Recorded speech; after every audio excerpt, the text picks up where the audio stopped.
as the soul is composed of the strivings of spirit and matter, it is bound into this artificial compound by the magic wand of her being. It becomes essential to our subject to try to understand more about the reasons for its existence and the ultimate end for which it is intended.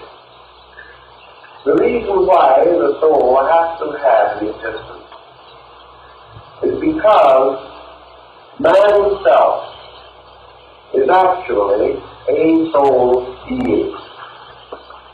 He is therefore a soul being without a body on the level of his own nature. This is due to the emblematic or symbolic fall.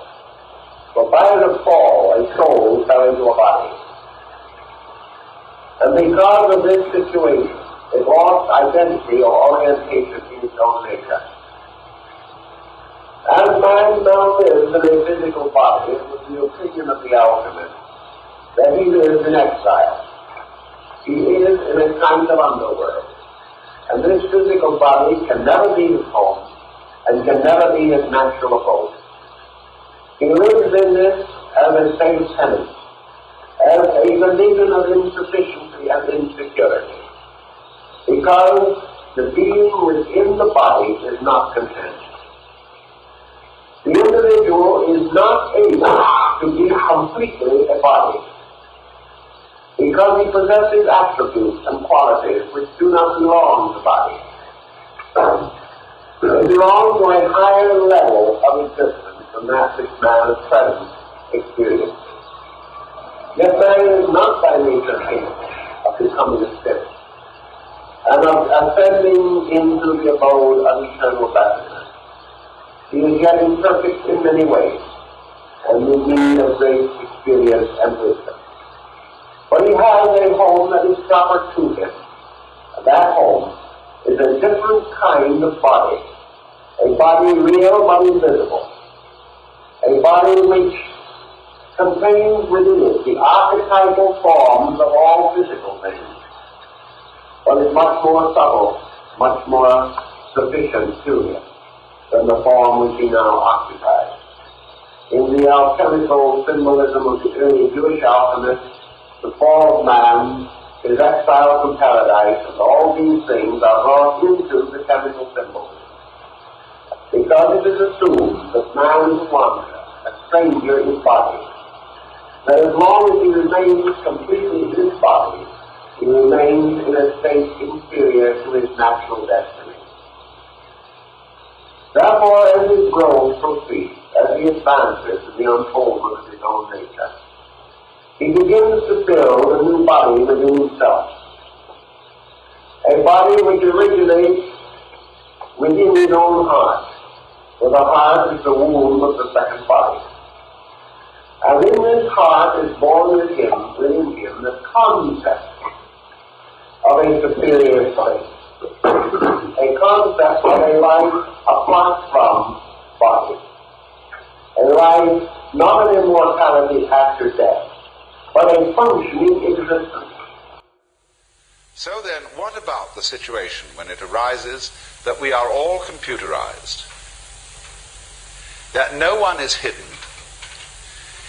You can conceive, as some science fiction writers have, what seems to us a rather appalling situation, where you never need to leave the place where you're sitting. All food supplies and everything are automatically delivered. You just dial what you want, and some kind of mechanical process transmits it to you. Then they go further than that. They really abolish food altogether, because they've got it down to some special essences which you take. Then they go beyond that, and you give yourself a certain kind of electronic stimulation, and it does all for you that food could ever do. And then you think, oh dear, what's the next step beyond that? Of course. The next step beyond that is, of course, there's one thing yet, one peduncle we have to get rid of. And that is the black box, the electronic gadget. Because by the time we have become as etherealized as that, we move into a telepathy and psychic communication. And as soon as you make that step, of course, it would seem that all privacy whatsoever has gone. Because what you are inside is an open book to everybody else. Your thoughts are easily read. And therefore, you may say at first, ooh, that is the conversion of humanity into an anthill of the worst type. And this is, in a way, naturally, what all properly educated Americans, and I will add properly educated Britishers, and some other peoples, dread. This would be my hope for virtual reality, that I think I've told you this fantasy before, and virtual reality brings it one step closer. Here's my vision of the future Eden. It looks like the Earth looked 20,000 years ago. It's absolutely, there are no cities, there's no visible industry, there are no roads, no measurable pollution, no radiation. And when you zoom down on this world, you discover human beings, apparently living in some kind of primitive state, naked, nomadic, tribal, so forth and so on, but at equilibrium and seemingly amazingly healthy. Well, so then you further zoom into this scene, and now you're behind the eyebrows of one of these naked, nomadic human beings, and you discover that there are menus when you close your eyes, and there's an interface when you close your eyes, and you can just pull down these menus and sit down on the beach and move off into worlds that are different from your own ecosystem, or that are highly technically advanced, that are, much more technically advanced than our own world, but it's all virtual. It all exists in a completely non-invasive, non-destructive dimension. The entire thing is being run by a computer the size of a Maytag washer that is kept in the Potala in Huasa. And other than that black object, everything else on the earth appears completely primitive. But inside the minds of these people, there are myriad virtual worlds that they're moving in and participating in and living in. This is doable. The question is how to avoid cultural crack-up. I mean, if we had $10 million, we could deliver this for 100 spoiled rich people. The trick is, how are we going to deliver it to 5 million people and navigate ourselves through the various energy locks, resource locks, and political mind locks that we have to get through to get to that place? But that's my idea of living in the imagination. A realized physical body in a perfected and preserved natural environment, but a massive interface with the world of human culture that has been turned into light and electrons and data streams, and nowhere comes to rest to distort matter or to force its imprint onto matter. Well, you can have a new idea, and always have to die. You cannot accept an idea if you are satisfied with the one you have. If you want to grow, you've got to give up something. If you want to proceed, the past must die. If you want to be more than you are, something that is less must perish along the way. You cannot start upon this great search bound and locked within the structure of your own opinion. Your opinions have to die before there's any room in you for truth. Everything has to be reduced to its essentials.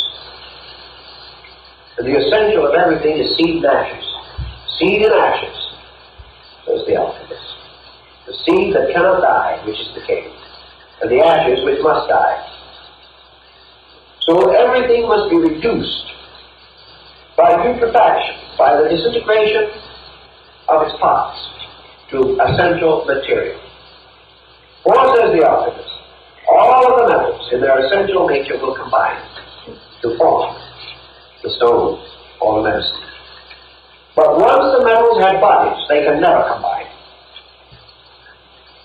So material gold, material silver, material copper will never combine. The only way you can combine them is through the agent of mercury, which destroys their bodies and releases their principles. Or, as the alchemist would like to put it more correctly, if you take these spirits out of bodies, the spirits will unite, but the bodies cannot. So the same of man. The essential life principles of all creatures are compatible, but their personalities and their vehicles of manifestation are not compatible. Thus, all things in their purity can be united, and all things in their impurity cannot be united. As the alchemist also says, at the beginning of things, all was one. At the end of things, all will be one. In the middle distance between beginning and end, there will be many. And while the state of many exists, this manyness can never be brought together. The only way in which many can become one again is to have the vehicles or bodies destroyed.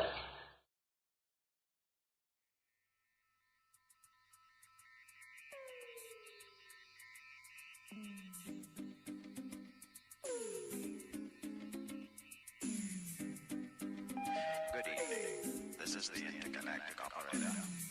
Can I help you? Yes, I'm trying to reach Flight Commander P.R. Johnson on Mars Flight 247. Very well. Hold on, please. You're through. Thank you, operator. Hi, darling. How you doing? Hey, baby. Were you sleeping? Oh, I'm sorry, but I've been really missing you.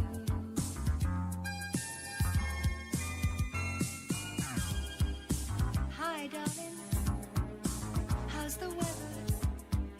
Say, baby, is that cold better now? Oh, I'm sorry. Is there someone there with you? Oh, since you went away, there's nothing going right. I just can't sleep alone at night. I'm not ashamed to say I badly need a friend, or it's the end. Now, when I look at the clouds across the moon, here in the night, I just hope and pray that soon, oh baby, you'll hurry home to me.